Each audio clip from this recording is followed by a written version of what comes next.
Hi all of you. Good morning. ఈరోజు 'బ్రహ్మముడి' సీరియల్‌లో ఏం జరిగిందో తెలుసుకుందామా? అపర్ణ కావ్యతో ఇలా అంటుంది. "నువ్వు ఇలాంటి దానివి అనుకోలేదు. నీకు భర్త అవసరం లేదు. భార్య స్థానము అక్కర్లేదు. నీకు ఏ బంధాలు అక్కర్లేదు. అందుకే ఈ సంతకం చేశావు" అని అంటుంది. ఇంతలో అపర్ణ అత్తగారు వచ్చి, "అవును అపర్ణ, బాగా చెప్పావు" అని అంటూ ఆమె కావ్యతో ఇలా అంటుంది. "నీ భర్తకి ఇంకో పెళ్లి చేసినా నాకు అభ్యంతరం లేదు అని సంతకం చేస్తావా" అని చెప్పి చెంప పగలగొడుతుంది కావ్యని. అందరూ ఆశ్చర్యంతో చూస్తూ ఉంటారు. ఆ తర్వాత "ఆ సంతకం చేసి ఏం సాధించావు? అలా సంతకం చేసినందుకు ఏమి కిరీటం పెట్టింది మీ అత్తగారు? ఎవరి కోసం చేశావు ఈ త్యాగం? ఎందుకు చేశావు ఈ సాహసం? ఛీ" అని తిడుతుంది. "నువ్వు అన్నీ తెలిసిన దానివి అనుకున్నాను కావ్య. నీ జీవితాన్ని నువ్వే సర్వనాశనం చేసుకుంటున్నావు. నువ్వు బాగుండాలి అని, నీ జీవితం బాగుండాలని నేను ఎంతో తపించాను. ఇంతమందిలో ఒక్కరైనా నిన్ను సపోర్ట్ చేశారా? అంతెందుకు, ఈ మందలో నీ భర్త కూడా ఉన్నాడుగా. తనైనా ఆపగలిగాడా నిన్ను? తండ్రి తర్వాత తండ్రి అయిన నీ మామ భార్య మాటకు తల వంచి కామ్‌గా నిల్చున్నాడే తప్ప నీకు సపోర్ట్ చేశాడా? ఇలాంటి వాళ్ళ కోసమా నువ్వు ఇంత త్యాగం చేస్తున్నావు? ఇక్కడ ఆడవాళ్ళు లేరా? సాటి ఆడదానికి ఇంత అన్యాయం జరుగుతుంటే చూస్తూ ఉండిపోయారు. ఎందుకే నువ్వు ఈ సంతకం చేశావు?" అని నిలదీస్తుంది. అంతలో అపర్ణ, "అత్తయ్య గారు, కావ్య సంతకం చేస్తేనే కదా ఈ ప్రాబ్లమ్ సాల్వ్ అవుతుంది" అంటుంది. దానికి అపర్ణ అత్తయ్య గారు, "ఛీ నోర్ముయ్! నువ్వు ఇలాంటి దానివి అనుకోలేదు. ఇక నుండి నీ మాట నేను వినను. నువ్వు అర్హత కోల్పోయావు. పెద్ద కోడలివి అనే హోదా ఇస్తే నీ ఇష్టమొచ్చిన నిర్ణయాలు నువ్వు తీసుకుంటున్నావు. ఏదో ఒక రోజు కావ్య మంచితనం నీకు తెలుస్తుంది.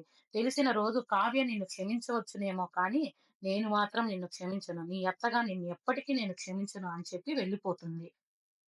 తర్వాత కావ్య కామ్‌గా కూర్చొని ఉంటుంది. అంతలో కళ్యాణ్ వచ్చి ఇలా అంటాడు. "నీ కాపురాన్ని ముక్కలు చేసుకోవడంలో నీ తర్వాతే ఎవరైనా వదినా" అని దెప్పు పొడుస్తాడు. "ఏమి కోపం వచ్చిందా వదినా? అయినా భర్తకి ప్రేమను పంచాలే కానీ భర్తనే పంచావు నువ్వు. చాలా గొప్పదానివి వదినా" అని అంటాడు. దానికి కావ్య, "నా జీవితం గురించి నువ్వింతగా ఆలోచిస్తున్నావు కళ్యాణ్. ఇక నేనెంత ఆలోచిస్తాను" అని చెప్పి వెళ్ళిపోతుంది. తరువాత రుద్రాణి, మాయ, రాహుల్ చాలా సంతోషంగా కంగ్రాట్స్ చెప్పుకుంటూ ఉంటారు. మాయ, "నాకు ఎక్కడో కొంచెం భయంగా ఉంది" అని చెప్పి అంటుంది. దానికి రాహుల్, "మావాడు అన్యాయం ఏమి చేయడు. ఆ నమ్మకం నాకుంది. రాజుకు కొన్ని ఎథిక్స్ కూడా ఉన్నాయి. అవి మాత్రం దాటడు" అని చెప్పి చెప్తాడు. అంతలో రుద్రాణి మాయతో ఇలా అంటుంది. "రేపు పెళ్లి జరిగిన తర్వాత నువ్వు పెద్దింటి కోడలివైపోతావు. నా మాట వినకుండా నన్నే ఎదిరిస్తావేమో. అలా కనుక బిహేవ్ చేస్తే ఈ లోకంలో నువ్వు ఉండవు" అని చెప్పి మాయని రుద్రాణి బెదిరిస్తుంది. తరువాత రాజ్, కావ్య, వాళ్ళ మావయ్య ముగ్గురు కలిసి మాట్లాడుకుంటూ ఉంటారు. రాజుతో రాజుతో వాళ్ళ తండ్రి ఇలా అంటాడు. "రాజు, నువ్వసలు పెళ్ళికి ఎలా ఒప్పుకున్నావు? కావ్య, నువ్వైనా చెప్పమ్మా, నువ్వైనా సంతకం ఎలా చేశావు?" అని చెప్పి అంటాడు. అంతలో కావ్య, రాజ్, "ఇదంతా డాడీ, ఇదంతా కావ్యానే చేసింది.